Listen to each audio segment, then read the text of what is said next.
É sempre bom estar na casa de Deus para poder ministrar a palavra.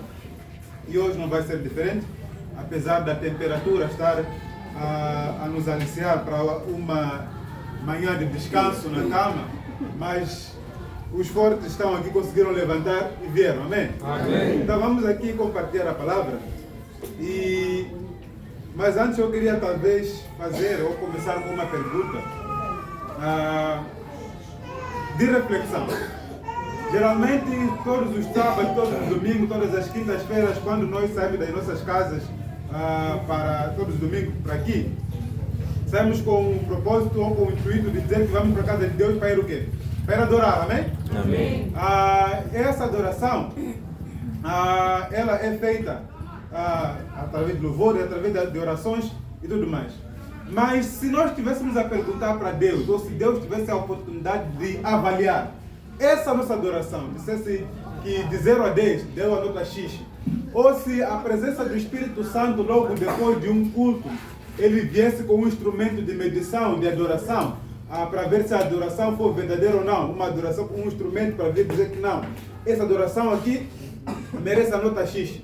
Ou se o Espírito Santo tivesse um adorômetro, que seria um instrumento para adorar, para medir a adoração em termos de sinceridade e verdade, qual seria então a nota ou a percentagem que nós teríamos mediante isso? Cada um talvez pudesse refletir segundo a entrega que ele dá. Quando cada um sai de casa para ir adorar, ele sai de casa com o seu propósito. Chega aqui, ele adora a sua maneira. Eu posso ver que aquele dançou muito, aquele cantou muito, mas ninguém consegue ver dentro do quê? Do coração. Exatamente quais eram as intenções, quais eram os motivos e qual foi a adoração que ele deu. E Deus também chega a fazer uma avaliação assim perante um povo no passado, para o povo de Judá. E ele diz pessoalmente através do profeta Isaías: este povo me honra com o quê? Com boca. Ou se aproxima de mim com boca e me honra com lábios. Mas a sua adoração, o seu coração está o quê? Distante de mim. Então, o que Deus faria ou falaria se ele fizesse um scan das nossas adorações, dos nossos sentimentos, do nosso coração? O que ele iria dizer? Será que iria ser exatamente o que ele disse para o povo de Judá? Ou iria ser algo diferente do que ele ia dizer sobre nós? E é exatamente sobre isso que nós vamos orar ou vamos meditar no dia de hoje, com o tema Buscando a Presença de Deus com Sinceridade. Amém? Amém. Buscando a Presença de Deus com sinceridade é a mensagem que nós vamos ouvir no dia de hoje, e vamos então meditar a palavra baseado no livro profético de Isaías, no seu capítulo de número 29 e no verso 13. Isaías, capítulo de número 29 e no verso 13. Podemos já abrir as nossas Bíblias para o livro de Isaías, capítulo 29 e no verso 13.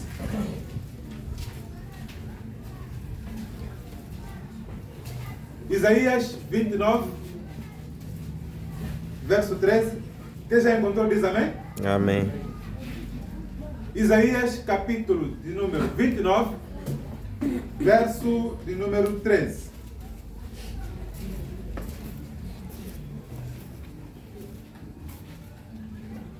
Diz assim a palavra, na versão que comigo trago aqui. Por isso o Senhor disse: este povo se aproxima de mim com boca e me honra com lábios, mas o coração deles está longe de mim. O seu temor para comigo consiste em mandamentos de homens, aprendidos de forma mecânica. Repetindo: por isso disse o Senhor: este povo se aproxima de mim com boca e me honra com lábios, mas o coração deles está longe de mim. O seu temor para comigo consiste em mandamentos aprendidos de forma mecânica. Palavra do Senhor, amém? Amém. O texto que nós aqui acabamos de ler, amados irmãos, ele faz parte dos livros proféticos do Antigo Testamento. Por que ele é considerado um livro profético? É considerado um livro profético porque, obviamente, ele foi escrito por um profeta. E na galeria ou na classificação dos profetas, o profeta Isaías ele aparece como sendo um profeta maior. A questão de ser profeta maior significa também ter outro profeta menor. Mas essa distinção ela não é feita por causa da idade, ou porque a mensagem de Malaquias era mais importante que dos outros profetas maiores. Mas sim, a distinção de profeta maior e profeta menor é feita baseada naquilo que é o tempo de profecia que este mesmo profeta serviu a Deus. E também um outro item que vai diferenciar um profeta de ser maior ou menor é também a extensão ou volume do livro. Se formos a ver, Isaías tem quase 66 capítulos. Se formos a pegar Jonas, tem apenas o quê? 4. Então Jonas, que foi um profeta que profetizou durante uma semana, é uma única cidade apenas. Jonas profetizou durante uma semana, acabou e foi cumprir outro assunto. Mas Isaías, ele cumpre o seu ministério durante 40 anos. E por isso também o seu livro tem aqui quase 66 capítulos, enquanto Jonas tem 4 apenas. Então é aí também que vai fazer a diferença entre um profeta maior e um profeta o quê? Menor. Lembrando também que quando falamos de profeta, tendo em conta aquilo que é o contexto bíblico, estamos a nos referir àquelas pessoas que eram chamadas por Deus para vir trazer o quê? Mensagem de Deus para o povo. E por isso que Deus mesmo diz para ele, no texto que nós acabamos de ver aqui, este povo me honra com o quê? Se aproxima de mim com boca. Então, profetas eram pessoas que traziam mensagens de Deus para o povo. E no costume do Antigo Testamento, sempre que tínhamos um profeta para vir trazer uma mensagem, significava automaticamente que alguém vacilou, que o povo errou, que o povo estava vivendo em pecado. E esse profeta vinha trazer geralmente uma passagem, um anúncio de uma mensagem de arrependimento, mas também trazia em algum momento uma mensagem de esperança. Isso podemos ver com o próprio Isaías, Jeremias, o próprio Jonas, que já falei aqui, Oséias. Então, quase todos os profetas do Antigo Testamento, o meio também do Novo Testamento, eles trazem uma mensagem do quê? De arrependimento, de mudança, para que o povo pudesse abandonar as suas práticas e voltar às práticas corretas, ou voltar a uma proximidade com Deus mais correta. Então, Isaías também, ele vai fazer parte desse grupo de homens de Deus chamados para trazer mensagens, muitas das vezes não mensagens que eles queriam, mas sim mensagens que o povo precisava ouvir.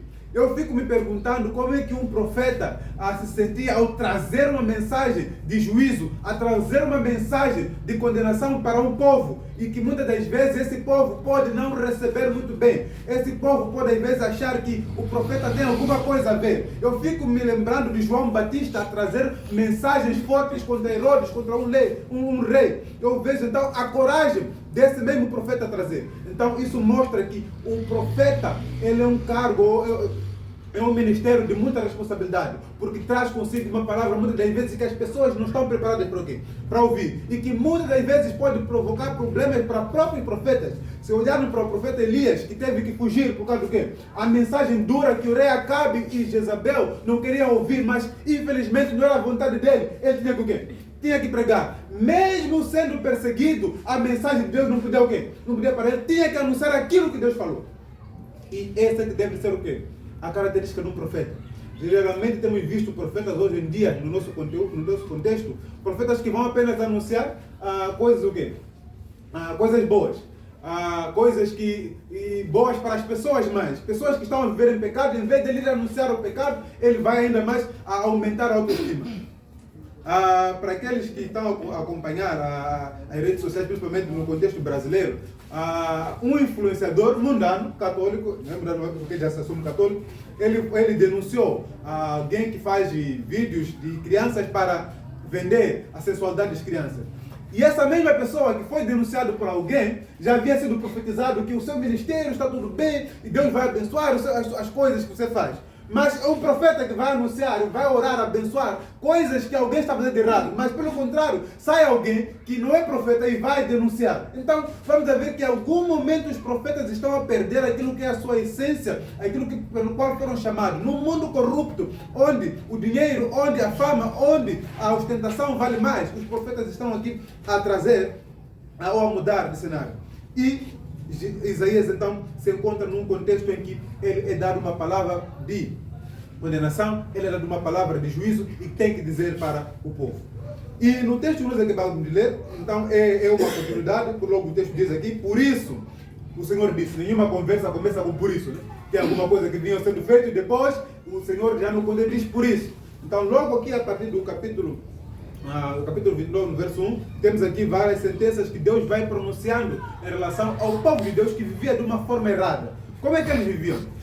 Eles viviam aqui no contexto em que Isaías profetiza, o povo de Judá estava a viver sob ameaças, constantes ameaças de outros povos, e principalmente o povo assírio, que estava a crescer, que estava a dominar os povos ao seu redor. Então isso também ameaçava o povo judeu, e por isso eles, em vez de confiarem em Deus, eles vão confiar em o quê? Em outros homens. Eles começam agora a fazer alianças políticas com outros países, outros reinos pagãos, como por exemplo o reino do Egito. Eles voltam a fazer alianças com o Egito. Mas Deus então estava a mostrar que não estava satisfeito com isso. Porque em vez de no momento difícil, em vez de no momento de constrangimento, eles buscarem a presença de Deus, procurarem soluções em Deus, eles estavam buscando soluções em outros reinos. E então aqui Deus critica severamente isso. Mas além disso também, este mesmo povo, ele estava vivendo uma decadência espiritual. Porque eles estavam praticando também ofertas pagãs. Eles cultuavam esse mesmo Deus. Como eles se aliavam a pessoas que não tinham Deus como rei da adoração, eles então começavam agora a adorar aqueles deuses dos seus povos vizinhos pelos quais eles faziam aliança. Eles chegaram até a oferecer como sacrifício crianças, começavam a lançar crianças no fogo para entrega de sacrifícios, para que Deus não pudesse lhes levar no cativeiro. Mas mesmo assim acabaram falhando. Então, aqui o que estava a acontecer? Mais grave do que o perigo externo que vinha sendo colocado pelos assírios também era os perigos internos, como eles estavam vivendo internamente. Este era o contexto do povo de Isaías. Melhor, quando Isaías profetiza. Ele profetiza numa época em que as viúvas estavam sendo não tratadas como deveriam ser. Os dízimos e as ofertas entravam, mas não eram para o cuidado daqueles que precisavam, necessitavam, eram para outros fins. E mediante disso, Deus então traz essa palavra aqui e diz: este povo se aproxima de mim com boca. Deus vê que a adoração daquele povo, apesar deles estarem na igreja, não estava a refletir aquilo que era o quê? A adoração verdadeira. Este povo fazia festas. As festas, nesse caso, festas judaicas. Eles celebravam a Páscoa. Eles tomavam Santa Ceia. Tinham comunhão, mas era tudo do quê? De boca, e não chegava onde? No coração. Este povo fazia cerimônias, iam na igreja. Não estamos a falar aqui de pessoas que não iam na igreja. Estamos a falar de pessoas que se aproximavam todo santo domingo, todo santo sábado, toda terça-feira para vir cultuar a Deus, mas essa adoração era apenas baseada em boca e não chegava ao coração. Por isso é que Deus denuncia esse tipo de adoração. E Deus não estava, feliz com esse tipo de adoração. E começaram então a adorar de forma mecânica. Começaram a adorar não porque eles queriam adorar. Começaram a adorar porque já era hábito. Há pessoas também, né, que saem de casa, vêm para a igreja, que não sabem o que vai fazer. Mas ele sabe só apenas que no domingo é dia de o quê? De ir na igreja. Aquilo virou automático. Não porque eles na verdade adoram a Deus, vêm para adorar, mas porque eles já têm no costume, está no sangue. É o costume da minha casa, é nossa tradição, no domingo ir na igreja. Então eles passaram a adorar por tradição e não porque queriam mesmo estar com Deus. Então Deus traz aqui essa sentença, Deus traz o juízo. Ele fala na primeira pessoa: este povo se aproxima de mim com boca. Eu começo a ver aqui que Deus não traz suavidade. No tom que Deus fala, Deus não fala a dizer: epa, essa aqui está exagerada também. Ele traz aqui uma denúncia, mas uma denúncia no tom de autoridade. Diz: este povo. Ele fala na primeira pessoa. Eu começo então a sentir, quando Deus faz essa denúncia para Isaías, a dizer: este povo se aproxima de mim. O que ele vê? Ele faz então um raio-x espiritual e verifica que por trás dos casacos, que por trás dos lenços, que por trás das capulanas, no coração não tem o quê? Não tem nada. Quando Deus faz um raio-x espiritual, ele começa a ver exatamente como nós somos por dentro. Ele começa a ver que somos bonitos apenas por fora, somos bonitos aqui pela aparência, mas internamente os nossos corações não estão bem. É o que Deus estava a tentar dizer aqui. Que este povo se aproxima de mim. Estão a cantar? Sim.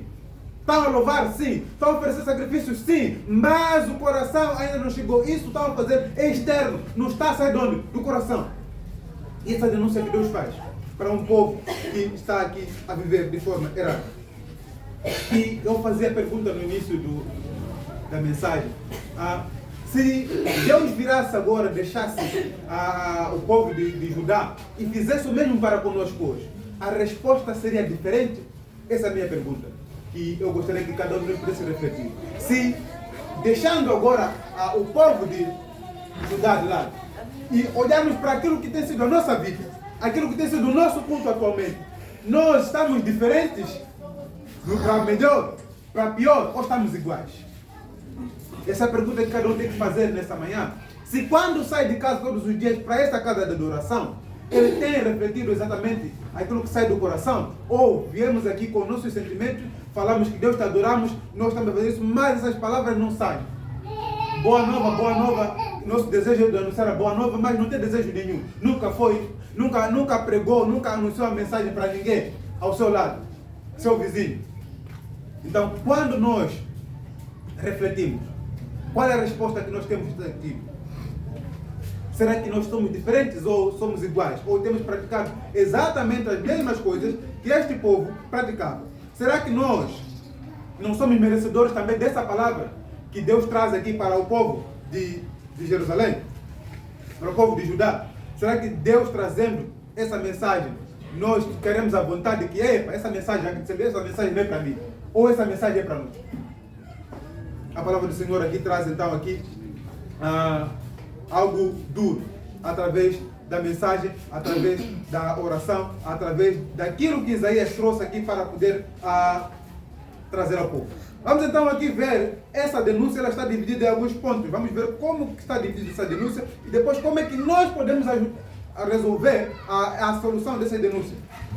A primeira coisa aí que nós conseguimos ver nas denúncias diz aqui: este povo se aproxima de mim com boca. Então a primeira coisa que nós começamos a ver aqui é uma aproximação superficial. Amém?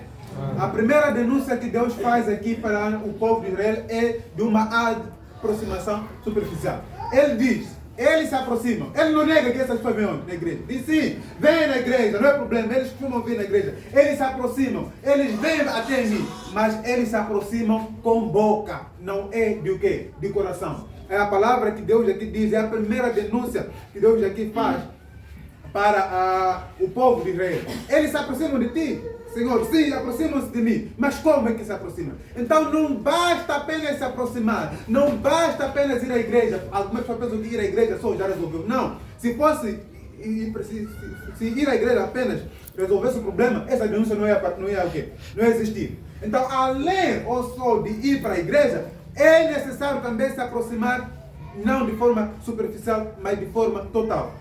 Deus faz então essa denúncia de pessoas que se aproximavam. O problema não é ir à igreja, mas como você vai à igreja, o que você vai fazer, a que distância você vai à igreja. Há pessoas que estão na igreja, mas ao mesmo tempo quem? Não estão, amém? Amém. Estão na igreja, mas ao mesmo tempo não estão. Aquela pessoa que está, o pregador está a pregar, ele não está a ouvir nada, o anunciador está a colocar anúncio, mas ele não está a ouvir nada, os jovens estão a cantar, mas a cabeça dele não está aqui, muito menos o quê? O coração. Essa pessoa vai dizer que veio na igreja, voltou, ouviu a palavra? Não. E essa denúncia aqui, então, o Isaías então recebe da voz do próprio Deus. Este povo se aproxima de mim apenas com quem? Com boca. Uma aproximação superficial. E eu quero então te convidar a refletir, amado irmão, como você tem se aproximado de Deus nos últimos dias. Talvez nesse mês de agosto, talvez nos outros dias você não se lembra. Já passa muito tempo, mas nesse mês de agosto apenas.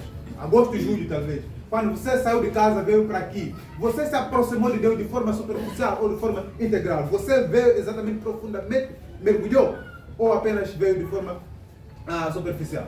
Deus aqui faz uma denúncia para o povo, através de Isaías, para dizer que esse povo apenas se aproxima de mim. Ele não nega que esse povo vai para a igreja, mas está numa adoração que não é boa. A segunda denúncia aqui, então, que este povo recebe, através de Isaías, que vem do próprio Deus, diz, continuando, este povo se aproxima de mim com boca e me honra com o quê? Com os lábios. Amém? Amém.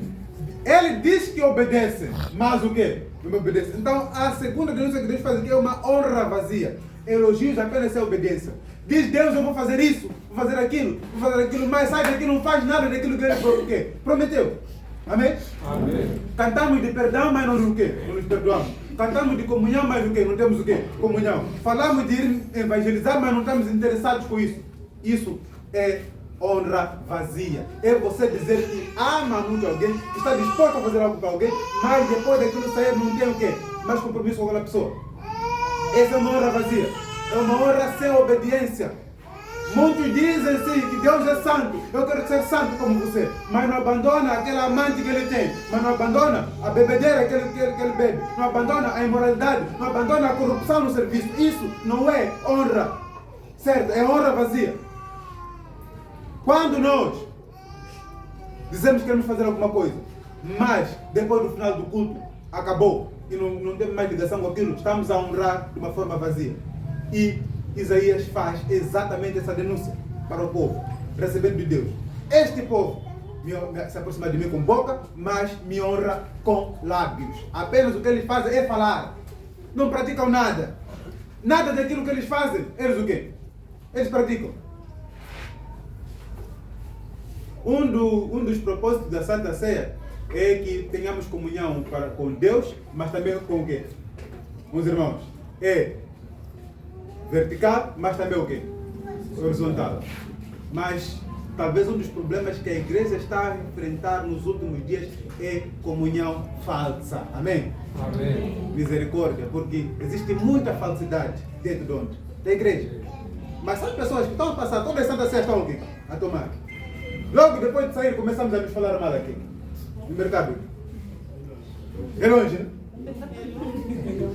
Mesmo aqui no pátio Da igreja. Aqui onde eu estou. Então isso é uma honra vazia. E Deus faz essa denúncia para o povo. Será que nós estamos em condição de dizer que esse juízo que Isaías traz para o povo de Israel receber de Deus, nós iremos escapar? Não basta. Temos que dizer que queremos ser santos como Deus, mas também nós mesmos somos santos. Nós somos aquelas pessoas que pregamos sobre justiça, sobre lealdade, mas somos nós mesmos que promovemos injustiça na igreja, no serviço, na escola. Somos os primeiros. Reclamamos sobre alguma corrupção, mas somos os primeiros a corromper os outros lá. Somos chefes. Não existem chefes lá que são cristãos, mas que também cobram refresco. Existe. Mas dissemos que queremos adorar a Deus. Ou seja, o único momento que ele é santo é apenas nas 2 horas de culto. Depois do culto acabou a santidade e está a viver como uma vida que não tem. É necessário então começarmos a alinhar a nossa vida de acordo com os nossos lábios. Os nossos lábios devem também refletir aquilo que a Bíblia diz. Amém? Amém. A terceira denúncia aqui então que Deus faz para o povo de Israel, depois de aproximação superficial e honra vazia, ele diz: este povo se aproxima de mim com boca e me honra com um lábio, mas o coração deles está distante, o quê? De mim. A terceira denúncia que Deus faz então mostra uma distância. Diz: esses aqui não estão aqui. Estão, mas não estão. Já se deram um caso em que vocês estão a conversar com alguém? Isso acontece muito comigo. Eu sou a pessoa então que sou por pastor distante. Estou aqui a conversar, minha esposa está a falar. Estou no quê? No telefone. Amém? Amém. E ela pergunta às vezes: você ouviu? E aí muitas das vezes eu o quê? Não ouvi. E acontece também conosco no culto. Você vem para aqui? Tipo está onde? Aqui. Mas está distante. Teu coração está na praia, ou está na bebedeira, ou está na discoteca, ou está não sei onde. Aqui você não está. Eu comecei a me perguntar como é que pessoas que estão na igreja estão o quê? Distantes de Deus. Se estar na igreja, eu comecei a ver então que essa palavra faz sentido. Porque se estar na igreja significa estar mais próximo de Deus. Então Calixto está mais próximo de Deus do que o irmão Filimone que está lá, do que a irmã Milka que está lá, porque está mais próximo do quê? Do altar. Mas não é isso. Estar na igreja não significa que você está próximo de Deus. É mentira. Há pessoas que estão até aqui, mas não estão próximos de Deus. Há pessoas que talvez estejam lá, não tenham chegado aqui, mas estão próximos de quê? De Deus. Então Deus aqui vem reclamar sobre uma distância espiritual entre ele e o seu, quê? O seu povo. Está a dizer que apesar deles virem, encherem os cultos, mas eles estão o quê? Distantes de mim. Deus está a chamar para uma intimidade. Lembrando que Deus no jardim do Éden, quando ele desce para conversar com Adão e Eva, ele vinha para ter o quê? Comunhão. Deus está à espera, irmãos, para voltar a ter comunhão conosco, mas nós estamos distantes dele. A nossa adoração, ela não é sincera. E Deus faz essa denúncia. Ele quer ter proximidade conosco e nós estamos distantes. E então nós vamos aqui verificar que Deus tinha razão nessa denúncia. A quarta denúncia, então, é a última que ele faz. Ele diz, então, mas o coração deles está distante de mim e o seu temor para comigo consiste em mandamentos aprendidos de forma mecânica. Amém? Outra versão diz em mandamentos ensinados pelos homens. O que está a querer dizer aqui? Que ele está a dizer que essa adoração é uma adoração mecânica. O que é uma adoração mecânica? Que você está a fazer sem o quê? Sem saber. Só está o quê? A fazer coisas que você faz de olhos fechados. Já está no sangue. Amém? Mas não é porque você está a fazer aquilo porque quer fazer, mas apenas está a fazer porque já está no sangue. Outra versão diz ensinada pelos homens. Significa que nós estamos a trazer mais aqui costumes, estamos a adorar mais por costume, por tradição, do que pela própria Bíblia. Deus diz que essa adoração não é verdadeira, não é sincera, porque ela é baseada em costumes humanos aprendidos. Volto a repetir apenas as mesmas coisas. Existem muitos costumes que nós temos que praticar. Somos especialistas em criticar, em ver se aquela pessoa colocou lenço ou não, mas não estamos a verificar a nossa mágoa que temos onde? No coração. Em criticar lenço, especialista, mas em ver o que tem no coração, está a deixar. Há pessoas que vão aqui, talvez chegando na primeira vez na igreja. Essa igreja, afinal, não tem separação. Mulheres sentam aqui, também homens sentam aqui. Afinal, na União Batista, homem não senta desse lado, mulher não senta desse lado. Isso é tradição ensinada por quê? Por homem. Isso é tradição ensinada por homem. Estou dizendo para deixar? Não. Estou dizendo que isso não é mais importante do que o que é a palavra. Isso não pode vir sobrepujar a palavra. Nós ficamos mais presos em costumes que nós mesmos criamos e que não tem nada a ver com o quê? A palavra. Deus estava a dizer que esses valorizam mais aquilo que eles mesmos ensinaram do que a minha própria o quê? Palavra. E essa adoração não agrada a Deus. Então Deus vem reclamar aqui de uma adoração falsa. Por isso que a nossa mensagem, como eu dizia, é buscando a presença de Deus com sinceridade. E Deus então faz essa denúncia para o povo, para buscar aqui a autoridade e que o povo voltasse a cultuar a Ele de uma forma excelente. Mas cada uma dessas denúncias, amados irmãos, ela tem também tem também uma resposta, uma correção. Porque nós temos que buscar a presença de Deus com sinceridade. Essa denúncia, e o texto que Deus mostra aqui para Isaías, ela não é apenas uma crítica, mas também é o quê? Um espelho, que nós devemos nos olhar e depois avaliar. E no mesmo texto tem também espaço para nós mesmos o quê? Nos corrigirmos. Então vamos ver aqui, a partir do mesmo próprio texto, como é que nós podemos corrigir a nossa adoração para nós não sermos alvo deste texto ou destas acusações aqui que Deus faz contra o quê? O povo de Judá. Para que essas acusações não cheguem até nós, temos que fazer o quê? O contrário. Amém? Amém. Então a primeira questão aqui é a adoração sincera começa no coração. Amém? Amém. Vamos começar agora a fazer o exercício de cantar apenas aquilo que nós sentimos. Amém? Amém. Quando o maestro vir compor uma canção, deve compor aquilo que ele o quê? Sente e aquilo que ele está disposto a o quê? A viver. Amém? Amém? Amém. Quando for algo que um pregador vem pregar, deve pregar aquilo que ele está a sentir que foi tocado e também aquilo que ele está o quê? A viver. Aí sim nós teremos uma adoração o quê? Sincera e verdadeira. Quando a adoração começar primeiro no coração, depois sair pelos lábios e nós também praticarmos, então aí sim teremos uma adoração verdadeira. Mas enquanto a adoração começar no lábio, terminar lá e não chegar no coração, estaremos a fazer a mesma coisa que o povo anterior fez. E essa crítica também vai vir para nós. Então, a adoração verdadeira, sincera, ela começa no coração. Deus não está interessado em frases bonitas. Deus não está interessado em você vir aqui, vir começar a mostrar seu choro. Há pessoas que estão a chorar, você devia quer chorar, se quebrantar, 2 horas depois está de ver na bebedeira, está de ver numa vida totalmente dissoluta. Mas tem pessoa que estava a chorar aqui na igreja a adorar. Por quê? Aquele choro era teatro, aquele choro era apenas uma invenção, porque todo mundo agora, quando está no culto, ele tem que chorar para se sentir que estava na presença do quê? De Deus. Mas aquilo é choro apenas que sai daqui, um choro inventado, e não é um choro que sai do quê? Aqui.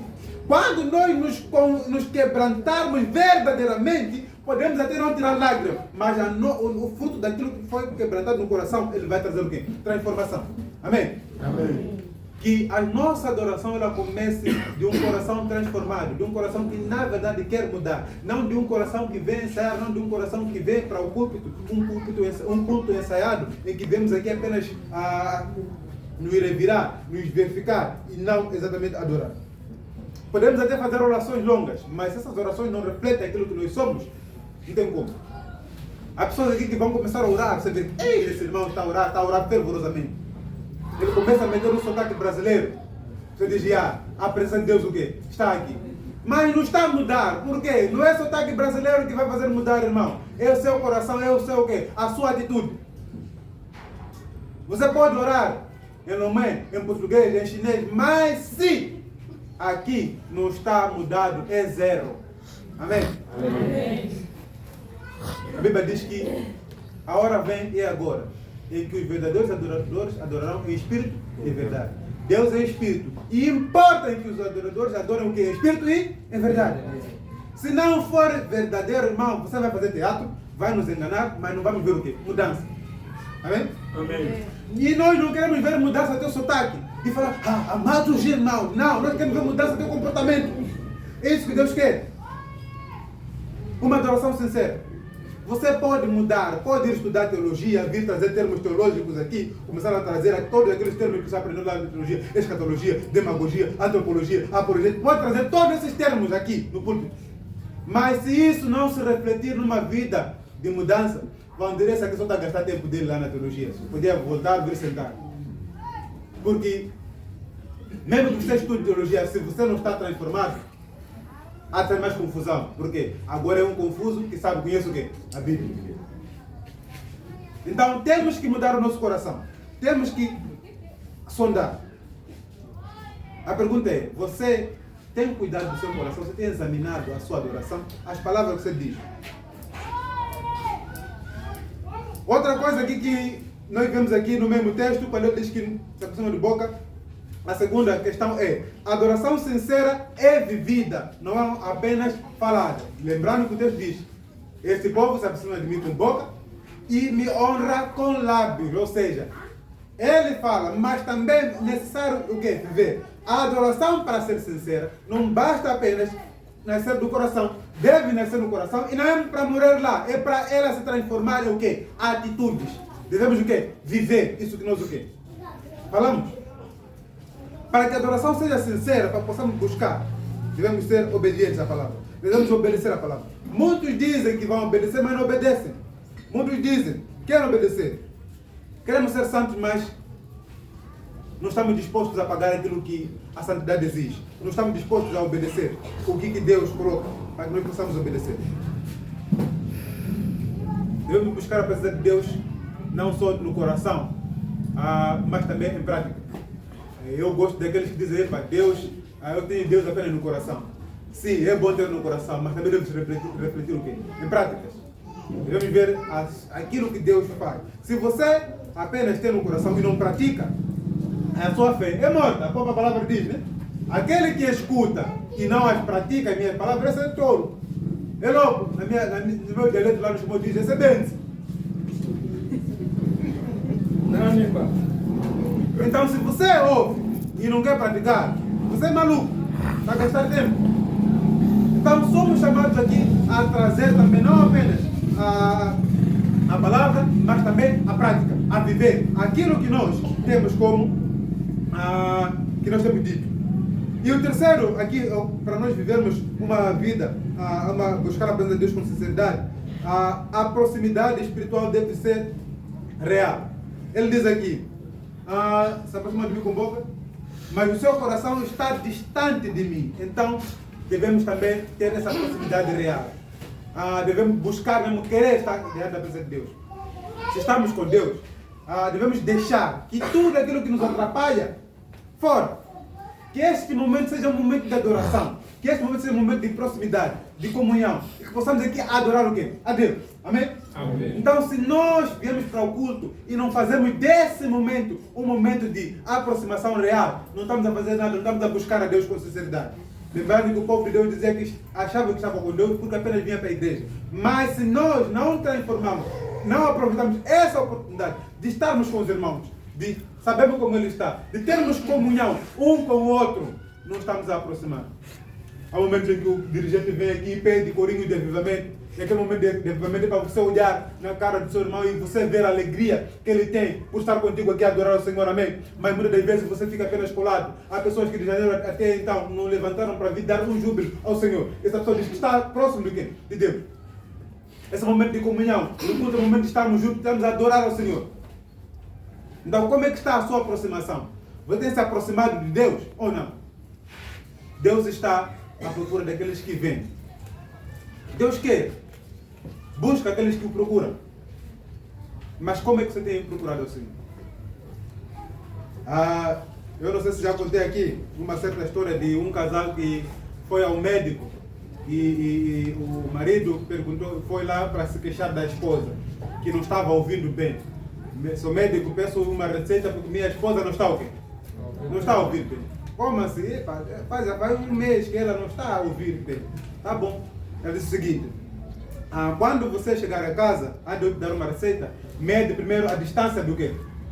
Da percepção dela, dos ouvidos dela. Aqui a distância ela não está a ouvir. Então começa a lhe chamar a 10 metros, a 5, a 3, a 2 para o quê? Para ver. E ela foi para casa, fez o teste, deixou, viu que a esposa estava cozinhando lá. Então começou, amor, peça um copo de água. E a esposa o quê? Sim, não respondeu. Ele então se aproxima de 2 para 8 metros. Amor, peça um copo de água. E a esposa de novo o quê? Nada. Se aproxima para 5. Amor, peça um copo de água. E a esposa nada. Se aproxima para 2. Amor, peça um copo de água. Eu já disse que estou a trazer, deixa aqui, estou a terminar prato, lavar prato.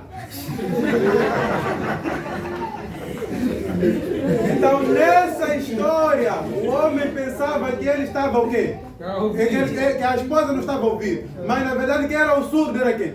Era ele. Então, ele que não ouvia as respostas da esposa. Porque a esposa ouviu todos e respondeu todos, mas ele que não estava a ouvir o quê? A esposa. Então, talvez você venha para aqui e diga que Deus não está a ouvir as minhas o quê? Orações. Mas talvez seja você que está tão distante que não está a perceber exatamente as respostas e os sinais que Deus está a dar para quê? Para si. Glória a Deus. Por quê? Isso se nota quando você tem uma aproximação real com Deus, não uma aproximação disfarçada. Muitas das vezes começamos a querer culpar os outros por nossos próprios. Antes de nós nos avaliarmos o quê? Nós mesmos estamos a culpar o quê? Aos outros. Aquele. Mas será que você já analisou todo o quadro? Já fez todo o texto? Imaginemos se o médico fosse precipitado e logo passasse aqui e vai da sua esposa. Íamos ter alguém que não estava doente, que está tomando comprimidos, mas alguém que o quê? Que está doente e não está tomando comprimidos. Se você não aceitar a sua condição espiritual, você nunca vai o quê? Vai mudar. Então é necessário ver aqui, realmente, se você tem se aproximado de Deus.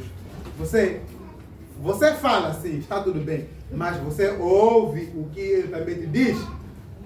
Você vem aqui, fala, Deus pede a oração, tudo bem, mas aquela palavra que está sendo pregada, ela tem entrado no seu coração. Esse era um problema também, então, que o povo de Deus aqui estava tendo no momento de Isaías. É necessário aqui, então, nós prestarmos atenção. E a quarta solução para aqueles problemas ali é que o próprio Deus aqui já diz: o temor para comigo consiste em mandamentos de homens aprendidos de forma mecânica. Então aqui uma adoração, ela só vai ser verdadeira quando ela refletir aquilo que o quê? A palavra diz. As igrejas ao longo dos tempos elas vão sim colocando hábitos e costumes na sua igreja que vão fortificar mais os laços. Mas cuidado quando esses hábitos e costumes vêm afastar o quê? A palavra. Amém? Amém. O que estava acontecendo naquele tempo é que eles já não estavam a adorar baseado na palavra, apenas estavam o quê? A fazer de acordo com o quê? Com os costumes. Sim, a igreja foi chamada para o quê? Para batizar. Mas não podemos batizar sem o quê? Arrependimento. Amém? Amém. Muitos batismos estamos a passar porque queremos fazer o quê? Festa. Já batizei, já fiz festa de aniversário, já cansei. Já fiz festa não sei de quê, já graduei na escola, já cansei. Qual é a festa que me falta? Falta batizar. Epa, tenho que ir o quê? Batizar. Vai, toma banho, volta, vê o vestido aqui, nós cantamos, vamos lá, tomamos marreu, mas a pessoa internamente o quê? Não mudou. Ele participa, são todos os cultos, como cerimônia, ele está a aprender. Ele diz que, epa, sabe que todos os sábados o quê? Vem. Quero um exemplo de que a pessoa vem participar no culto por costumes e não porque na verdade quer Deus. Eu comecei a fazer essa observação já tenho quase uns 5, 6 anos. Aquela primeira semana de oração, depois de um ano, a igreja fica o quê? Cheia. Porque as pessoas têm já no costume que desde os seus antepassados, aquela semana é semana o quê? Sagrada de agradecer a Deus. Durante todo o ano, não ele vem mais na igreja, nem terça-feira, nem o quê? Ele não vem mais o quê? Na igreja. Porque ele está baseado nos costumes. Aquela semana é importante, não porque na verdade ele reconhece Deus, mas também é costume dele, está interligado no costume dele do sangue, que ele não consegue. Ele vem adorar, ele vem, mas por causa do costume. Ele acha que talvez por cumprir aquele costume ele já está. Ele vem naquela semana na igreja, mas todos os outros cultos ao longo do ano da terça-feira, ele não vem. Se colocarmos terça-feira às 18, aquela semana toda, ele vai vir toda a semana, segunda a sexta, ok? Às 18. Mas todos os outros cultos de segunda, de 18 horas de terça-feira ele não vem. Por quê? Ele está a respeitar uma tradição, um hábito humano. Muitas das vezes nós adoramos não porque é nossa essência, mas porque o meu pai fazia assim. Eu tenho o quê? Também fazer assim. Então é necessário que possamos avaliar o que nós fazemos como igreja. É algo que é baseado na palavra ou é algo que é baseado no quê? Na tradição. Está bom. Essa tradição, ela fere a palavra? Se fere, é o momento de deixarmos. Se não fere, podemos fazer, mas não deve ser a principal do que o quê? A palavra. Amém? Amém. Então, a palavra de Deus é que é a principal. A palavra de Deus é que tem a autoridade sobre todas as outras coisas. Ninguém, nada mais, é autoridade do que a palavra de Deus. Então, os nossos cultos, as nossas adorações, elas devem estar firmadas na autoridade da palavra de Deus. E nada mais que isso. Então, aí teremos uma adoração sincera. Mas nós aprendemos a buscar a Deus de coração, para a nossa adoração começar no coração. Quando aquilo que começa no coração, nós começamos a viver. Quando começamos a viver, também temos uma aproximação real, não só apenas falar, ouvir e praticar, mas, acima de tudo, que a nossa adoração seja ela espelho ou reflexo daquilo que nós aprendemos da palavra. Volto então a fazer a pergunta que eu fiz no início dessa mensagem. Se o Espírito Santo viesse então com uma régua para medir o nível de, de espiritualidade, o nível de adoração sincera, verdadeira sua, da igreja, como é que nós íamos ser achados? Íamos ser achados dignos de receber esse confronto aqui que Deus traz? Ou íamos dizer, não se preocupe Deus, isso aqui só pode ser para os irmãos do Goto, conosco nada. Só pode ser para os irmãos do aeroporto. Nós estamos a viver uma verdadeira adoração. A igreja da Manga se orgulha de viver o quê? A verdadeira adoração. Será que estamos em condições de dizer isso? Ou estamos em condições de dizer, essa palavra era para nós mesmos? Nós precisávamos ouvir. Nós não estamos a adorar Deus. E se nós nos achamos miseráveis diante da presença de Deus, esse é o momento de refletirmos, de chamar a Deus que entre e sonhe no nosso coração, dizer, Deus, o que está nos impedir de nós mesmos te adorarmos em espírito e em verdade? O que nos afasta, o que nos faz nós sermos pessoas que merecem ouvir esse chamboco espiritual? Então, nos ajuda a remover. Deus tira. Se é orgulho, top de tirar esse orgulho. Tira. Se é ambição, Deus tira. Se é alguma outra coisa, inveja, se é fofoca, Deus tira. Para que eu possa estar e me achar digno dentro da tua presença. O que tem te impedido de prestar uma adoração verdadeira e sincera perante a Deus? O povo de Israel tinha aqui várias coisas. Primeiro eles estavam, mas não estavam. Adoravam por boca, honravam de forma vazia, mas também eles faziam muito mais costumes do que a palavra de Deus.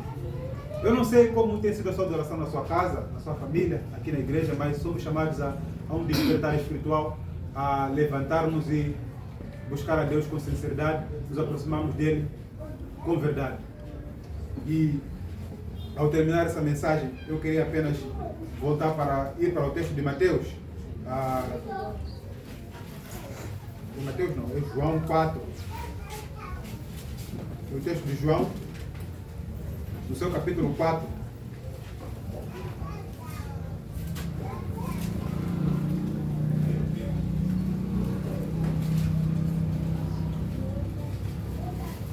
João 4, verso 13 a 24.